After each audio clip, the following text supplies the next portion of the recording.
Hello. Oh boy. Oh boy. We will wait a few minutes. Get rocking and rolling. I know that today is gonna be awesome. What up, Mike? What up, JJ? What up, Curtis?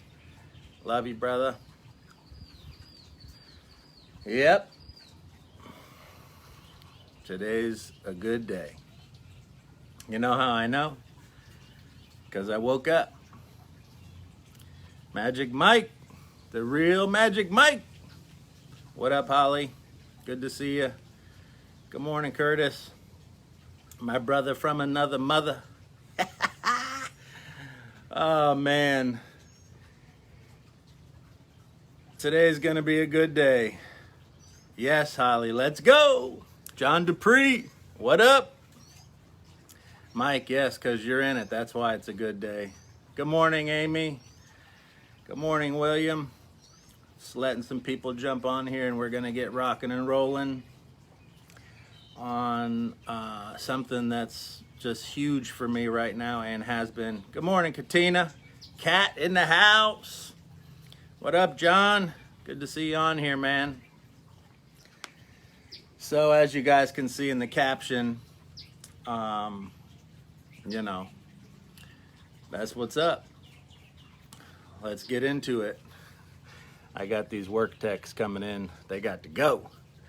Joseph Castro. Good morning, Heather. Thank you for that, Kat. Good morning. It was great seeing you guys floating down the creek the other day. Man, I'm telling you, if I would have had my camera out, I for sure would have caught Curtis napping, floating down the creek. Oh, man, it was good stuff. Some of the perks of the corona. Everybody's getting together, doing stuff outside. Jimbo, what up? What up, Liz? Good to see you guys on here. Jonathan Lewis. You guys hit on there where you're tuning in from and say hi if you don't mind. Share it out. Today, for me, is going to be monumental. Good morning, Tanya. Glad to see you on here. It's going to be monumental for me because I just found out from coaching that I'm still, even though I try to say I'm not, I'm still a people pleaser. And I believe everybody should have a coach. New Orleans, that is awesome. Curtis, dude, you was ready to sleep. Don't act like you was looking for snakes or something. Good morning, Bill. My man, Bill Reed from St. Pete. Man, I love you. I love your heart. I love your passion. I love that you just love people. Amen to that. Jerry, what's up? My man, Brandon. Hey, if any of you guys are local, you need supplements, proteins, any of the stuff, Brandon at Better Nutrition off of 14, he's got you covered. He's got this peanut butter that is vegan, organic peanut butter with chocolate chips in it. It is out of this world. It'll take a rice cake and take it to another level. I'm telling you, it's amazing. Good morning, Jennifer Burton. Good to see you on here. Love you. Jerry. Hey, yes, John, love people. That's the key, right? And that's this whole story. I see you on there, Joe. You know I'm helping my man Brandon out because he's for real got the stuff. Like I'm telling you, dude, the vegan peanut butter's out of this world. I'm just about 2 more minutes. I'm letting people get on here because I know that the title, I'm a Racist, is hopefully going to get some people on here that are going through some things right now, that are struggling with some things right now going on in the world. Because the world is crazy right now. Like the last 2 Sundays, good morning, Brandon. Last 2 Sundays, I've been talking about peace. And I think that it leads into this. So another minute, gonna have some people jump on. We'll jump in. What up, Sean Baynard? St. Pete in the house. Yeah. My boys from St. Pete. Man, I miss you guys so much. Uh, life as it is. I'm here in Alabama. Alabama! So, all right, let's jump on to this thing. Everybody else can get on the replay. Thank you guys for tuning in. Nadia, I see you on there. I love you, girl. Tony, good morning. Mom, you found it. Yes, that is awesome. Every Sunday morning, my mom asks me where my wall's at. She types it on my wall. It is classic. Anyways, let's jump into this thing and let's see where it goes. I literally have been up all night stressing. For the last 2 days, I have been stressing since I decided that I wanted to talk about this because everybody else is talking about it, and I see all the memes about silence is violence and all of that stuff. I don't actually believe that, but I hear what's being said, and I understand that everybody should have a voice, and everybody's voice should be heard because we're all human and we're all on the same team. And when we can see that, we can move in a different area, a different direction, and in a different light, I feel. So I just want I want to start with this, that I have been called a racist in the past few days, more times than I ever have. I've been called a bigot. I've been called a white supremacist. I've been called a Trumpster. I've been called a typical Republican, which I'm not.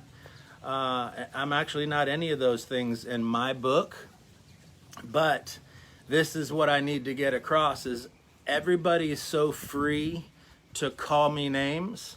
Everybody's so free to landslide people that I'm also free to have a voice in what's going on here. And for those of you that know me and that know me good, like Nadia and Curtis and my African American people that know that I genuinely love people, this is totally not, this is not about a white race or a black race.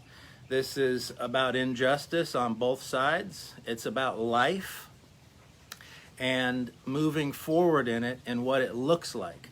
So for me, what I've noticed is I can't make a post on Facebook about any of my views without being called names. And so that's why I titled this, I'm a Racist. Because according to some of you people that, well, not really anybody that's watching right now, unless you're secretly watching, I don't know. The ones that'll inbox me and so on and so forth, they'll call names and they'll blast, which nobody knows. Thank you for that, Curtis. So you feel where my heart's at right now. Grant, what up, dude? Good to see you on here, bro. My heart has been anxious. I barely slept because I want everything to come across great. I want it to come across clear. I want it to come across from a space of love. I want it to come across from a place of, I just want all of us to do better. And I want it to come across from a place of, I feel like if we can stop making a divide. Good morning, Miss Roberts. Love you. If we can stop making a divide, that we can actually start to hear people on the other side. Because this is what I've noticed. I've stopped commenting on some other people's posts that are kind of one-sided or the other. I just stopped commenting on them because nobody wants to hear what I have to say. And all the friends of those people tag along and blast the other person. So we say we want dialogue, we say we want to talk, we say we want to communicate, but really what happens is when a little bit of dialogue starts where we don't agree with each other, it comes from the side. Nadia, what you just said is the heartbeat of where I'm at right now. My coach told me that I'm still a people pleaser, even though I say I'm not. And so what I've noticed is, oh no, don't cut out on me. Regardless of what I say, somebody still doesn't like it. So I might as well make us think together, and people still aren't going to like it, but hopefully we can think and we can move in a direction of clarity and we can move in a direction where we can hear each other. So with all that being said, that was my preface, right? Troy, I love you, brother. That was my preface. To get us into this is my roommate for years in St. Pete and Seminole. I grew up in a white neighborhood in Seminole, Florida. I went to a white school that had a few black people. And to me, none of that made a difference because that wasn't a focus of mine. It wasn't even anything that me or my friends talked about. It was a moot point. It was just who we were. And my mom, what up, Chucky? Good to see you, man. My mom was a nurse in Harlem for years. She became a nursing home administrator in many nursing homes in St. Pete. And she basically took care of tons of black people. My mom is an advocate for everything African American. She loves African Americans more than anybody really that I know. And don't say anything dumb around her because she'll call you on it, because in her older age she has no filter, which is beautiful. That imagine if we all just were able to speak our truth like I'm trying to get across today, but I'm beating around the bush trying to get to this place.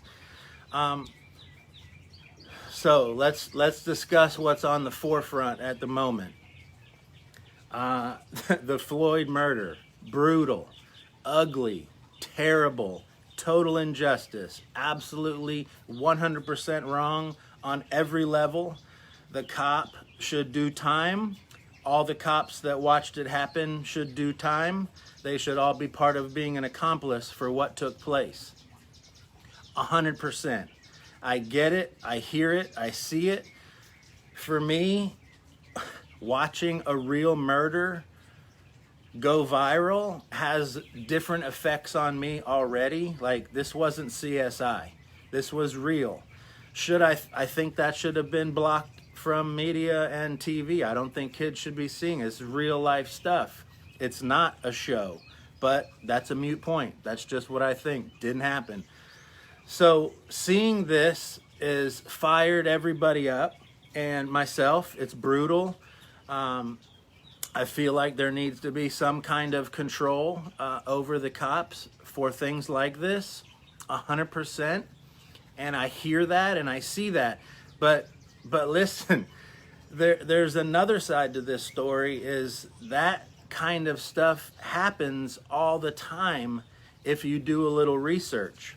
This one instance happened to be highlighted. I feel like it was highlighted at this time for a certain reason, which I'm not going to get into. It's a moot point. But cops killing people happens everywhere all the time. Black cops killing white people happens everywhere all the time. White cops killing black people happens everywhere all the time. White cops killing white people, black cops killing black cops. It happens all the time. Is any of it right? I want to say none of it is right unless it is. So here's the thing. Well, what do you mean by that, Phil? What do you mean? Well, this is what I mean. Is if a cop is feeling threatened, or if the situation that the cops show up to, people are being threatened, and that kind of violence needs to happen, and a shot to the shoulder or the knee or a stun gun or a taser doesn't work, then this is what happens to protect the people around them. This is what the military does. This is what it is to protect people, is sometimes people get hurt.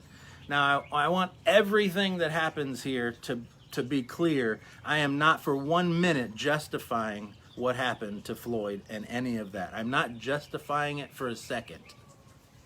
I'm just saying it happens. And so I'm also saying the other side to that coin, let's think.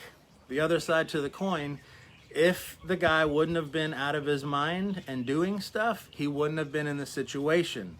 It's a fact. Whether you like it or not, it's a fact. So all the cases that are going on, are they all police brutality? I don't believe so. Is there cases of police brutality? 100%. Do they need to be called? Yes. Do they need to be taken care of? Yes. Do they need to be punished for it and not slip through the cracks because they're police? 100% that needs to happen. The other side to that coin also is taking the policeman's money away. To me, they don't get paid enough. I would never do what they do for the money that they make. Their policemen are a different caliber of a person. They're a different caliber. The different caliber is what gets to me, is to be able to do that and see it.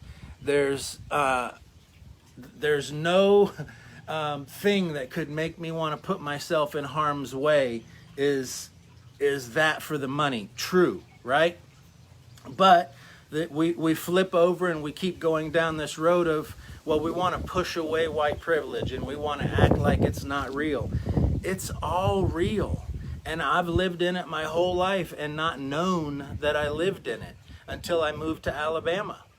And then when you get here, most people are African American, and it doesn't really bother me until it does. So that's the story of where we're at in society, is all of us have racism in us at some point in time. When I say anything about Trump and people tell me I'm a racist, the colored people that are telling me that point that just blew up in their life is racism in their life. Anytime you call somebody a racist, you're the one being a racist, and it's reflecting off of you. Whether you think so or not, it's the truth. And white privilege is where it's at. You can't move away from it. You can only talk about it and move into it so we can discuss it and then hopefully move through it. I'm not saying it's not real. It's 100% real. It totally is. But from a statement of this, like just this simple statement, is everybody for me that I've talked to in the past week or so, that I've dialogued with, they're all wanting equality. I feel like my life is moved towards people having equality. I feel like that we have LGBT community in our church and people that we know personally because it's about equality. I did a wedding for a gay couple, two amazing people, two amazing ladies, and I got all kinds of flack from my Christian brothers about it. And for me, it's equality. It's equality. We had people that came to our church that when married couples came that were gay, that came to our Married for Life, which the rule for coming to that small group was you had to be legally married. They left the church. They said that they're not legally married. And like, okay, so those people are acting judgmental towards what's going on. But does that mean that they're always judgmental or racist? No, it doesn't. So when somebody calls me a name, does it mean they're always racist? No, it doesn't. So when I say that some of the problem might be the black community at large, I'm immediately a racist. That's what I'm called. And I'm not being racist. I'm trying to be truthful to myself. So let's talk about that for a second. My wife was doing school. She was going into schools in Montgomery about about violence at home, and she was going into the first graders class. I don't know if I'm even on here. Nothing's moving toward. It's working? Okay. Going into the first graders class, and she would come home crying her eyes out because the schools she goes to are about 95% black kids. They're in the first grade. They're calling each other the N-word. They're cussing each other out. The teachers are scared to be in the classroom because they don't know how to handle it. This is first graders. They don't know how to handle it. They're standing on top of the desks, yelling at each other and cussing each other out. Now, where did they learn that? They learned that at home from their parents. Does that mean that all black people do this? No, it doesn't. Does it mean all white people are racist for saying something like this? No, it doesn't. I feel like we're charging for equality, and that's our big push. And I feel like me as a white person and white people in general are being punished for something that happened hundreds of years ago and through. And it's what? None of you were ever even there, but it's history. So we want to call it out in equality. I saw a meme last night that said, what did black people do to the white people to make all white people hate them? I don't hate black people. I don't hate anybody, actually. But we come together in this where we have to be able to talk about it and not be called a name. We have to be able to talk about it and not be called a white supremacist because we're talking about good parenting. So where am I going with that before I digressed? Those kids that are calling each other those names, if I were to call somebody that, I would be racist, and rightfully so, because it's a terrible name. But the black community can do it, and it's okay. So what I want to know is, we're wanting equality, and we're wanting the same rights, for lack of better words. And the president came through, Lincoln did his thing, he was white, freed everybody, we're moving on, we're moving into a new era. Jesus, we're moving into a new era of love and respect. Kyle, yes, dialogue, respectful dialogue is what I'm wanting. And so moving into this, Martin Luther King, one of my mentors, one of the most amazing people I know, says all kinds of amazing stuff about hate and love, and hate won't do it and love will. And he also said this quote, that riots are the voice of the unheard. That's true, but sometimes when you take his whole speech, that wasn't really what he was getting at, is if we're unheard, we should go be violent. So here's the thing, me being white. This is what the white community says. And I know that the black community says a lot, and they're very voiceful, and I want that because they've been silent.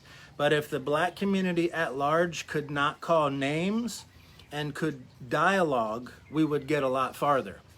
If we would actually listen to each other and not already have the next thing in line, and then we jump on each other's post and we blast the next person, but actually dialogue. So here's the thing. This Floyd thing happens, and we move into it, and the black people are out of their mind, which I get, because it was unbelievably violent, shouldn't have happened. But now the black people are going into their own community, and they're going into white communities, and they're burning their town, and they're going through all of this stuff. And the white community is saying, see, I told you. And that's not really what you're trying to say. I know that that's not what you're saying.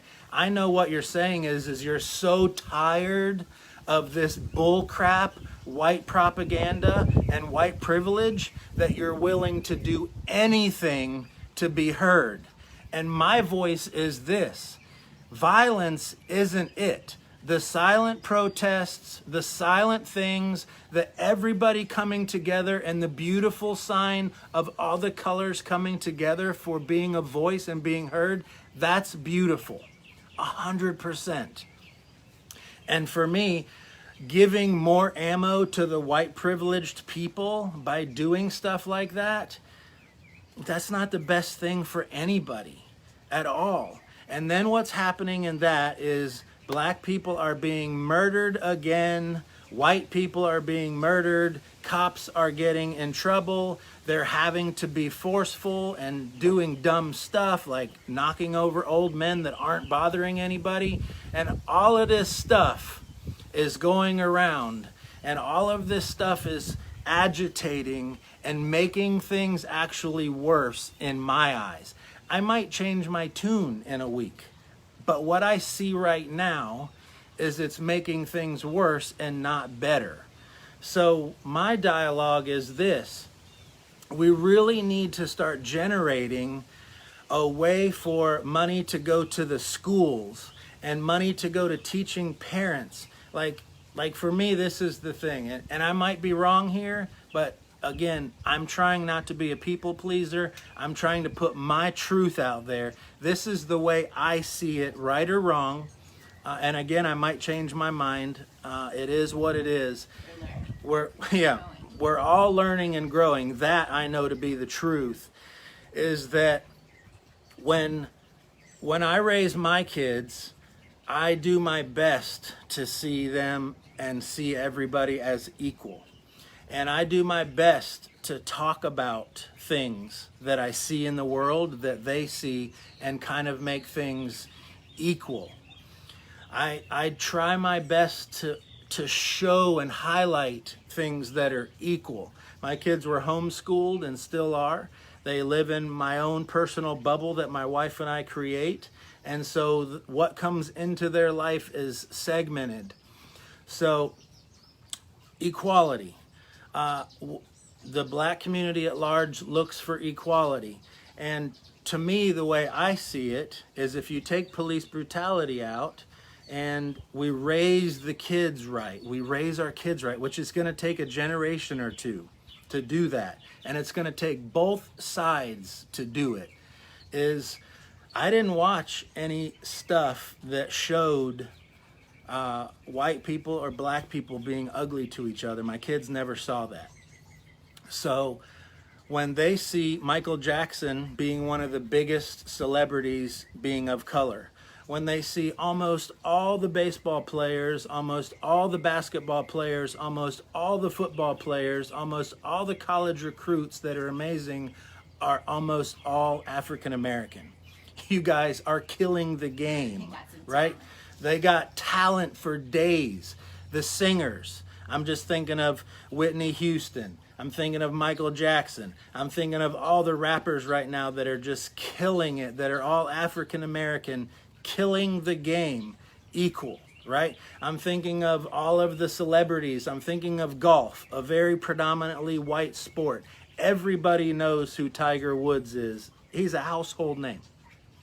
So I'm seeing, I say you guys, okay, not baseball. All right, okay, you got me on that one. Maybe not baseball.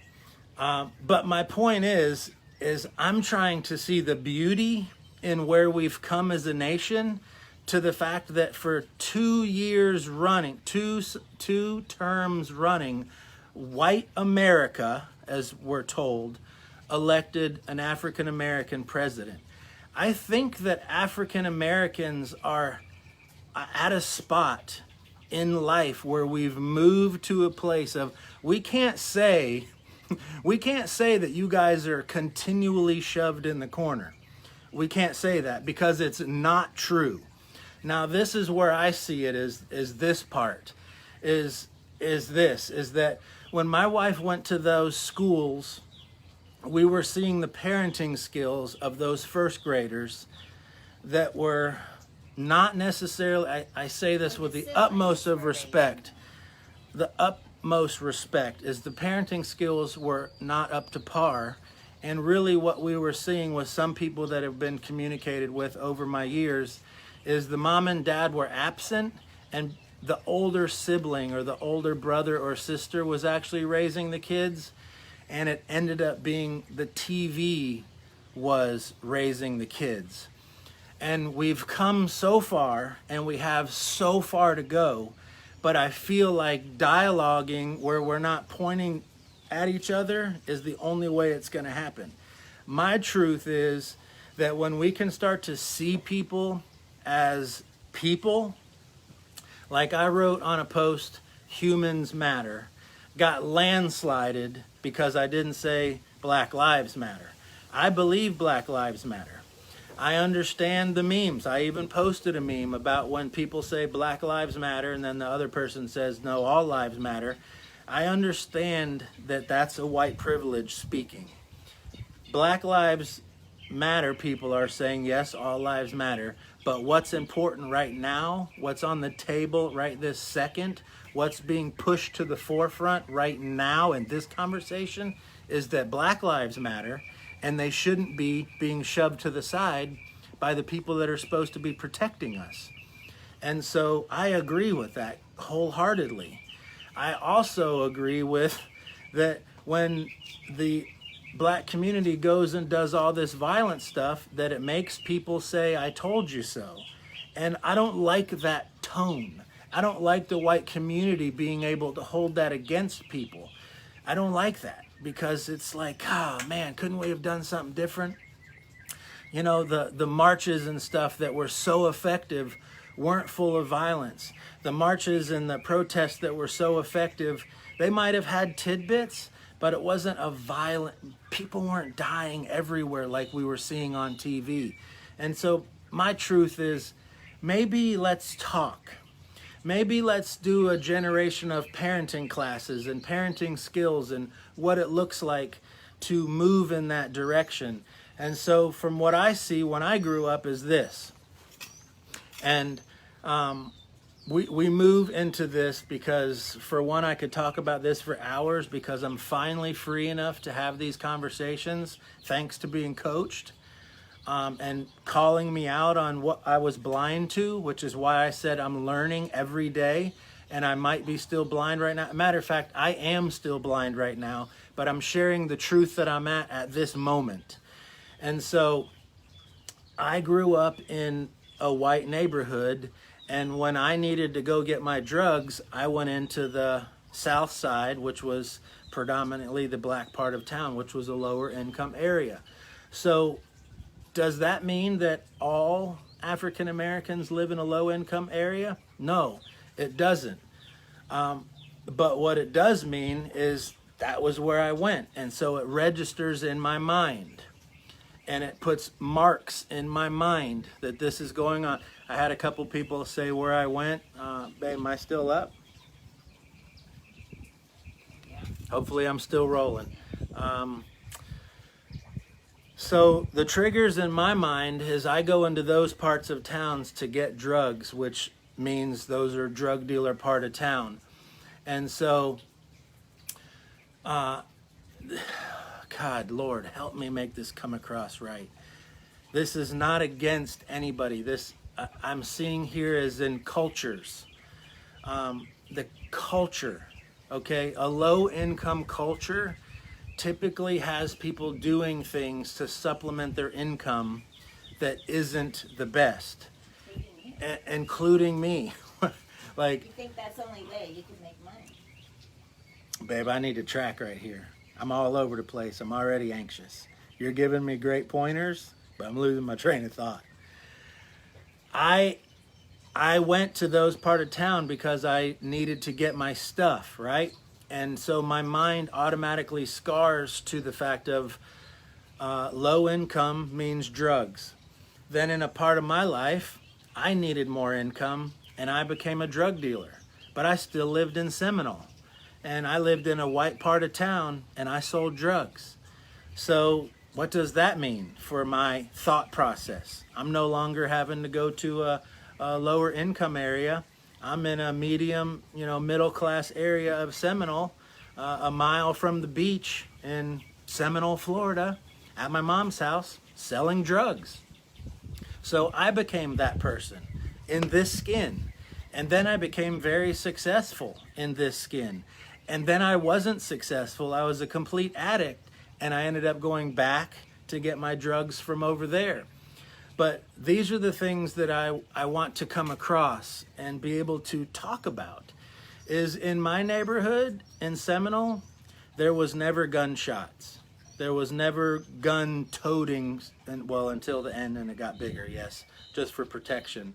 But there wasn't that going on in the neighborhood.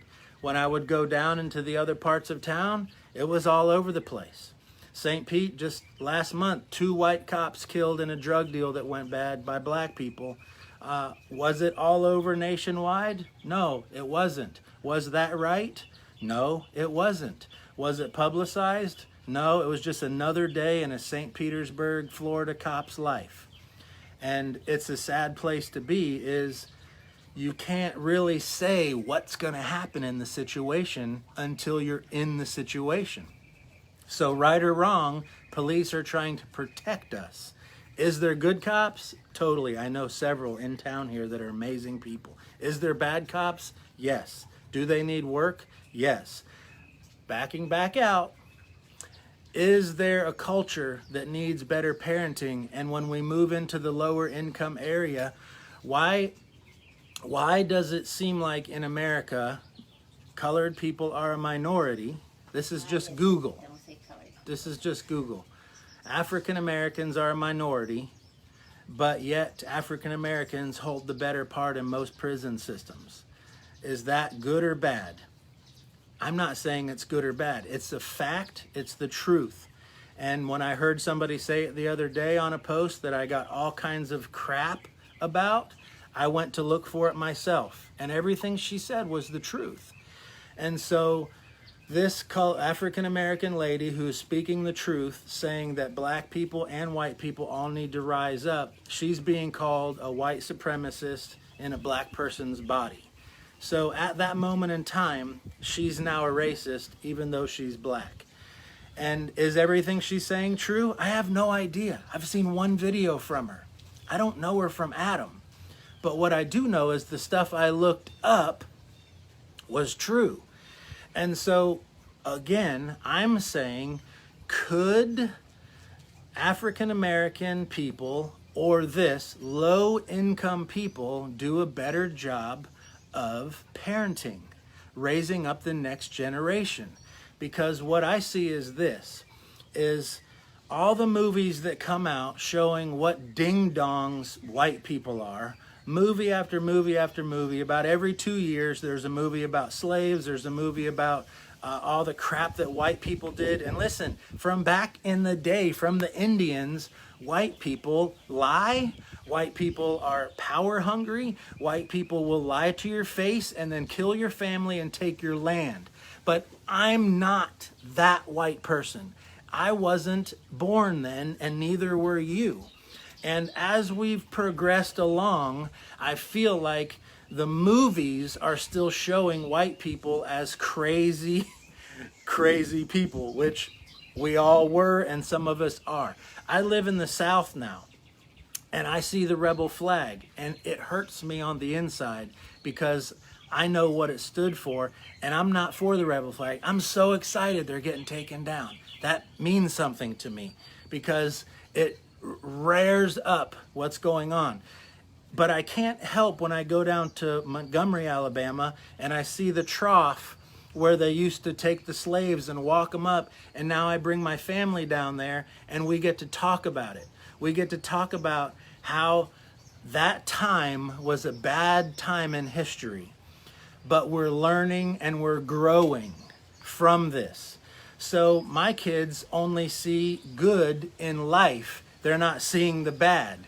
And so for me, this is where I'm trying to go with this, is I feel like as a community, as a collective whole, as some of the protesting, I feel like some of the money that we're trying to take from the police officers that are actually helping us, I feel like if that money goes into the schools, I feel like if it goes into programs, after school programs, I feel like if it helps people get out of the lower income area, they won't grow up in that kind of, I don't even know what you call it, that kind of culture where they think that this is as good as my parents ever did, I'll never be able to do better. And it's not just throwing money, because we've thrown money at low income areas before, and that doesn't necessarily change it.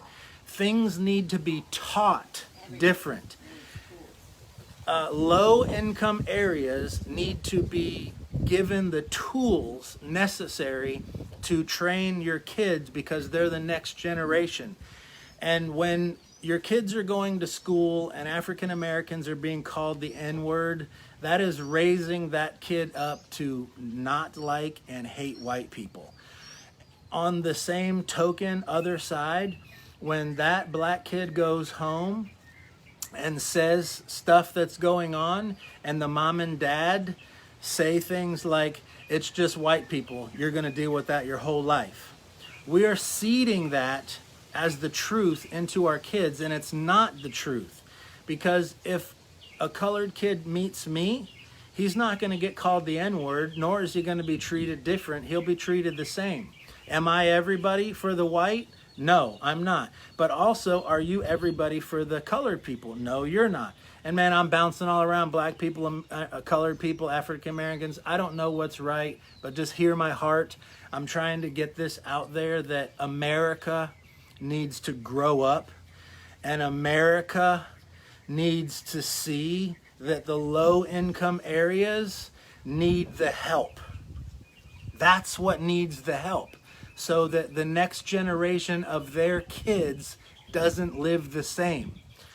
The way the media is right now, and social media and internet stuff, there's no reason that any kid that has a cell phone should have to grow up and stay in a low-income housing, stay in a low-income area. There's so many ways to make money right now. It is insane. And if we can give the kids the tools, and we can tell them, all white people aren't bad. And you can tell your kids all cops aren't bad. And I can do this. I can do this as a parent. Listen to me. And here's the thing is, I'm not a racist until I am. And please hear my heart here. When I drive through a community for work, and it's in a lower income area, and I see 30 or 40 people sitting out front barbecuing, and they all predominantly are black except for maybe one, and they all have their pants down around their waist, down around their knees, I immediately, typically think to myself, I probably should keep driving because this might not be a good scene for me. You know where I get that from? I get that from going down into my drug days, going down into the low-income communities, and the guy that I'm buying drugs from, who will meet me down the street, tells me, bro, if you're white, don't come down this alley past 11 o'clock at night. You won't make it out. That's where it comes from. It comes from a colored person telling me, because I'm white, not to go into their neighborhood past 11 because I'll get shot and my stuff will get robbed. So I automatically go into this thinking that, and I'm totally stereotyping them because of their dress and because of the community they're in, and that is my bad. That is my fault, right? And I'm trying to do better, but there's programming in there that I'm having to learn through, because also this, 5 years of my life, I lived in the hood in Otagoville, and in the hood of Otagoville, there wasn't, I can't think of any white people that were my neighbors or even in the area. I lived there for 5 years, and it was a very low income area. It was a 700, 800 square foot brick home in a very low income community, because I was first starting in the ministry, and I made $750 a month. I was in a low income area because I was low income. But inside, I knew that I wasn't low income. Like, my nature isn't low income, and neither is yours, and neither is anybody's, actually, because we're all loved by the Father and we're all endowed with greatness. We just need to be coached to release it. So I'm in the hood. I'm at night, and I hear gunshots all the time. About 8 or 9 o'clock at night, there was a little gas station, and all the boys would gather up in their circle. They would park all their cars, and they would deal drugs. How do I know they were dealing drugs? Because I could see them dealing drugs when I drove by. Why? Because Otagoville had 2 cops, and they kind of didn't want to die. So they just let people do what they were doing. And right or wrong, that's where I lived for 5 years. So I got to see this. I got to see it firsthand, that gunshots were all over the place, and I should probably keep my family inside. So there was a time about 12 o'clock at night, banging on my door, loud as all get out. My wife immediately thinks that it's going to be an issue. And the guy said he was the police. And we're all wondering if it's real or if we're getting raided or what. Why? Because of the neighborhood I lived in. Is that right or wrong? It was just my programming. And until our programming changes, this is how we show up to the world. I moved maybe 10 miles from there into Prattville, Alabama, which still has my neighbors colored. But we're not in a low-income area anymore, and I don't hear gunshots. And I was actually shooting my gun at an armadillo, and my colored neighbor came over to see if I was okay, wanted to know what was going on. Because we're just humans at the end of the day. We're just people, and we care for each other regardless of the color of our skin. But this is a cultural thing. This is somebody who's been raised to see people always not as the enemy. And when African Americans are continually telling their kids, this is your life, you'll always have to live, instead of teaching them that this is a terrible thing that just happened to you, all white people aren't like this. And we're going to figure it out. And we're going to learn and grow together. So that is vice versa. All people that have their pants around their kneecaps aren't bad. Like, I'm learning this. I'm having to figure it out, and I'm having to dialogue, and I'm having to walk through this. But I'm being called all these names because, whoa, big bugs, because I said something about that lady, or I said something about Trump, and he's all these things.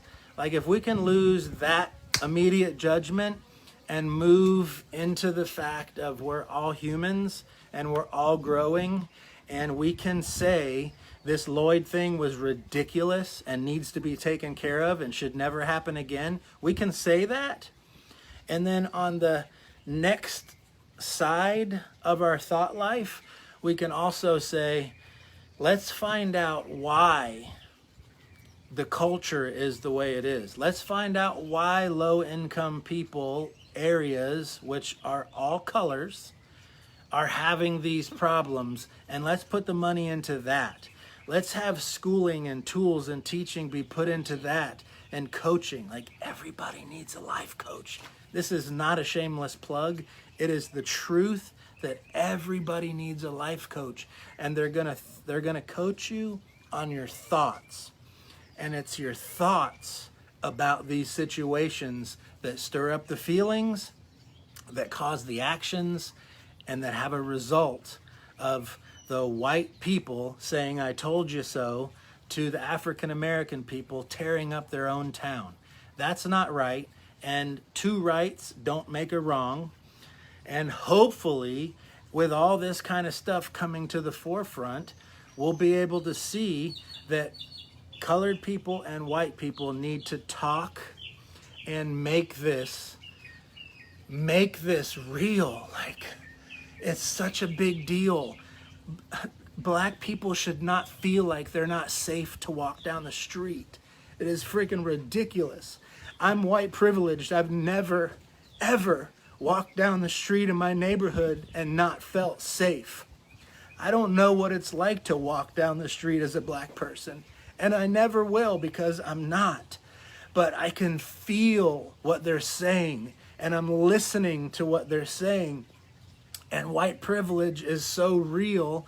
And us white people in our nice white neighborhoods, driving our nice white cars, going to our nice white church, we don't get it. We don't get how real it is, that it's everywhere. I had somebody tell me the other day, well, black people got BET, and they got all their special black stations. Yeah, they do, because everything is predominantly white. Like, do you see why they had to do that? And so now we have this stuff going on, and the white person is saying, see, they got to have, we don't have white TV. Yeah, because it's all white already. It's white privilege, and we didn't even realize it because we're so blind to it. So I'm asking everybody to wake up. We all have blind spots. We all have blind spots. Every single one of us, which is, I am not racist until I am. I don't stereotype people until I do. And the same with you, which means we can all open up to grow. And we can all do better. Listen. This I want us to see here. Now, I know, well, this is supposed to be a church service. No, this is a truth service, okay? Which will always have spirituality attached to it, because everything I do is spiritual, because I'm one with the Father, and so are you. So here's my truth. White people, you need to wake the F up. And you think that white privilege isn't real? You are blind as a bat. African American people that think all white people are bad, you are also blind as a bat, because they're not. But we're all growing together. And my goal is to pull down the walls that will let us talk to each other and listen to each other. And I have it based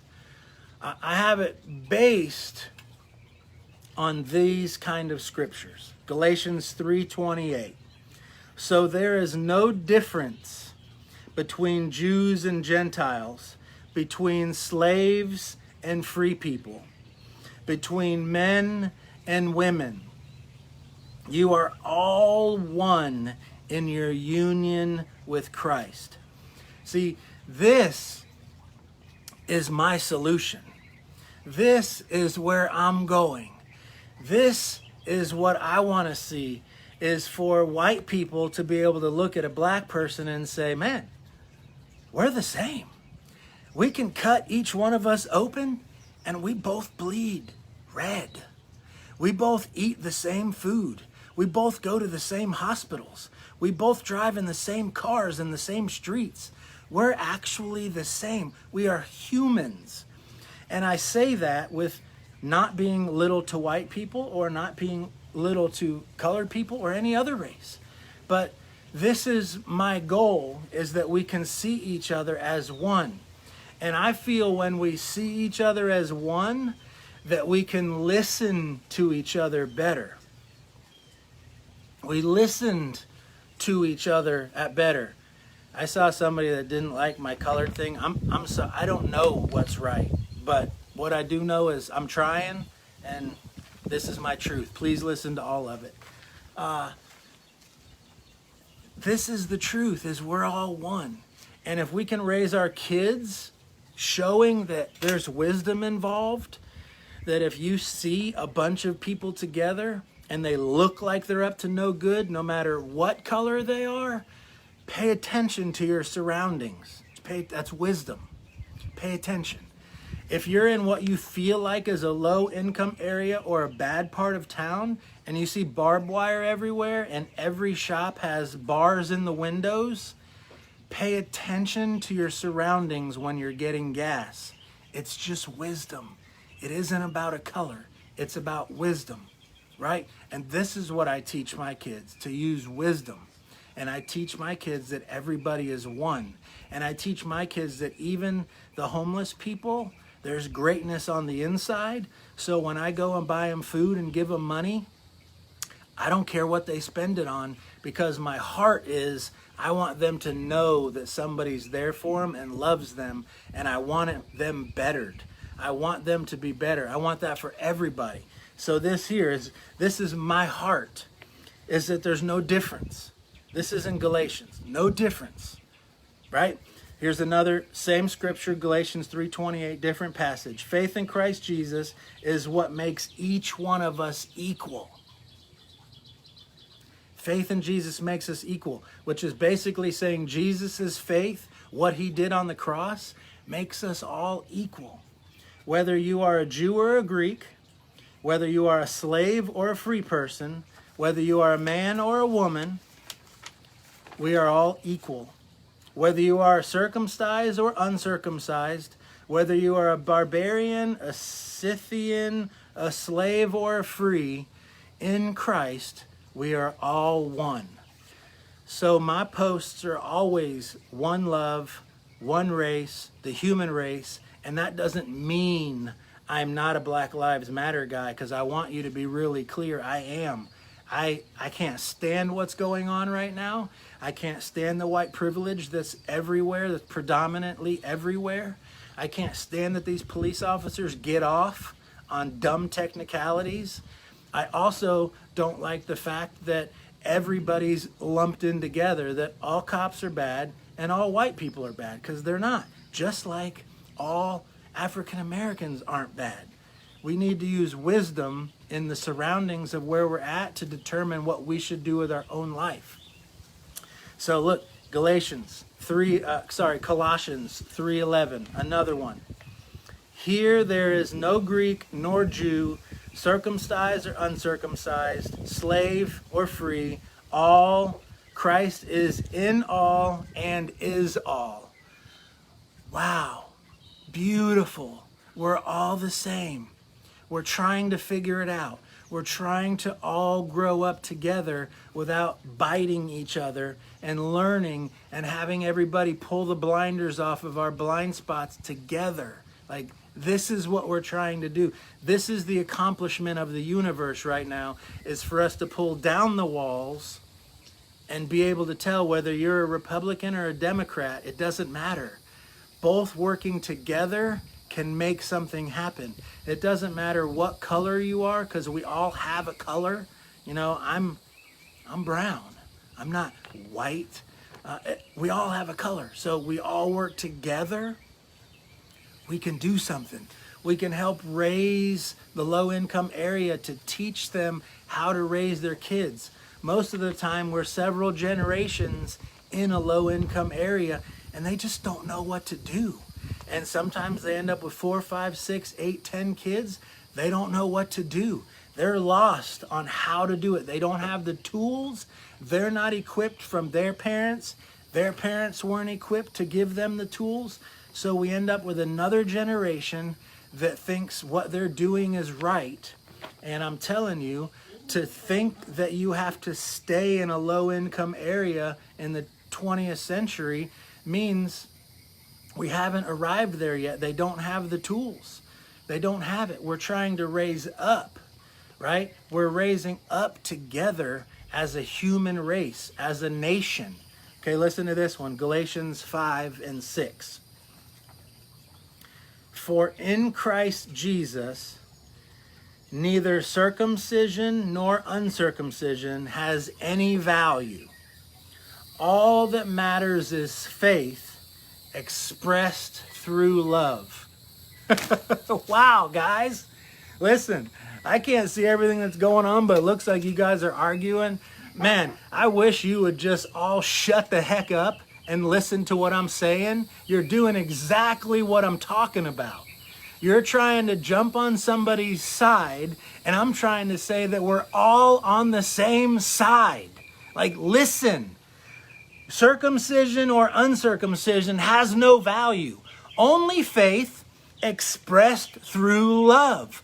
Arguing over whether I called somebody colored, black, interracial, overracial, blue, green, or white, you're missing what I'm trying to say. Totally, okay? You're missing it. What I'm saying is, we all bleed red. And when we can come to that conclusion, our life will change. It will make the white people rise up and say, wow, we have pushed the colored people down for so long that what they're saying is right. Let's listen. Let's move the white privilege blinder that we have no clue we have until we shut the heck up long enough to actually listen to what they're saying. And the black person that says all white people are bad and you're going to have to deal with it your whole entire life and you're never going to be able to get ahead.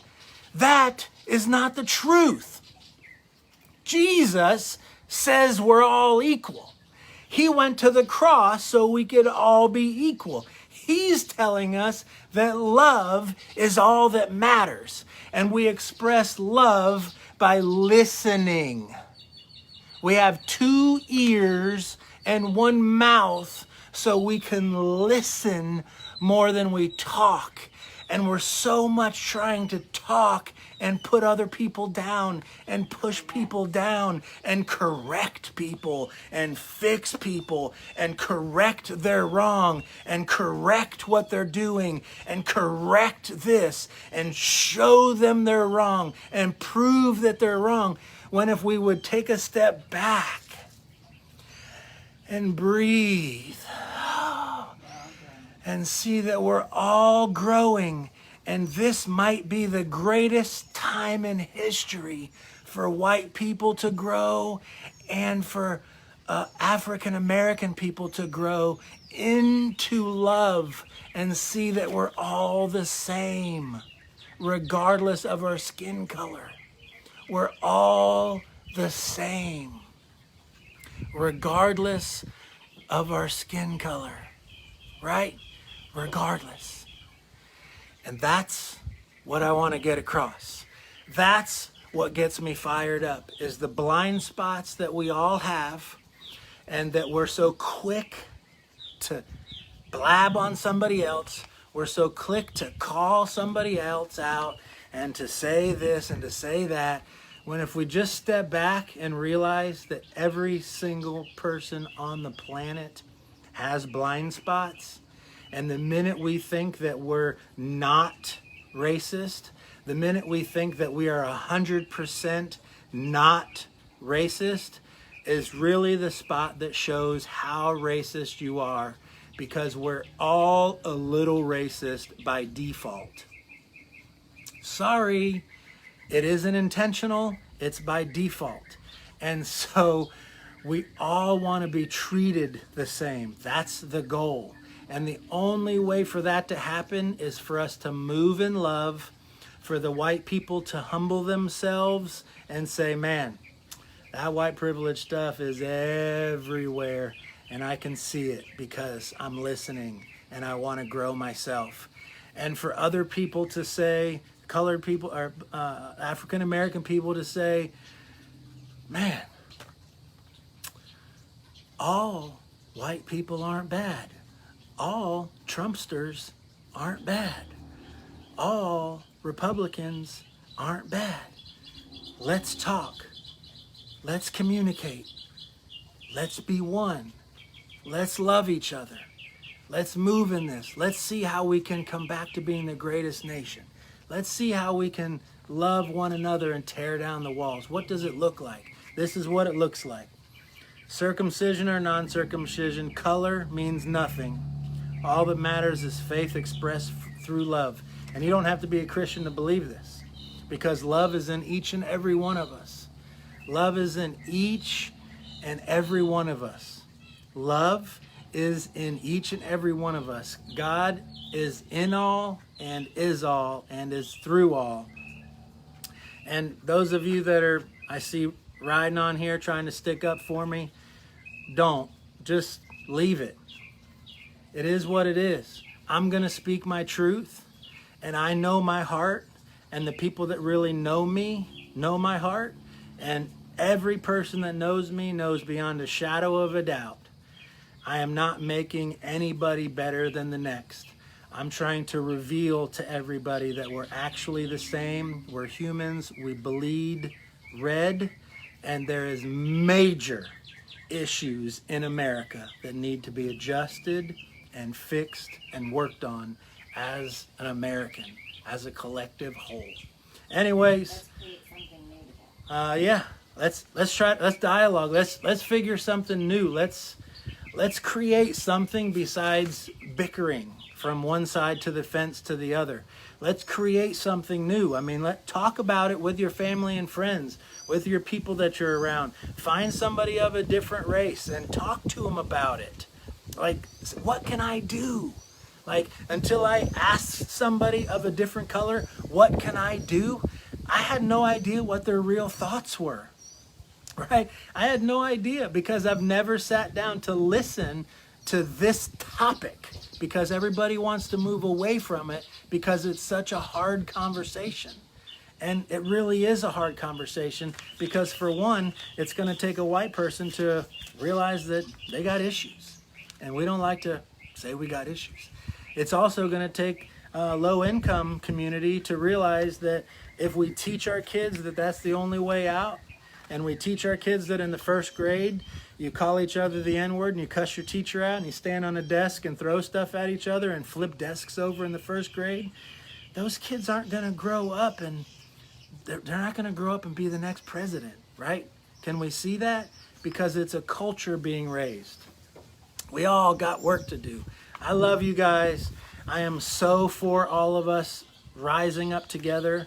I'm so for all of us having the hard conversations and not trying to prove each other wrong, but just having the conversation and knowing that there's resolve coming, that we can definitely make this happen, that hate isn't the way. Hate isn't going to solve it, but love will. I love you all, no matter who you are, no matter what you say about me. I love you and I appreciate you, and we all have greatness on the inside. Talk to you next Sunday. You guys are amazing. Love you.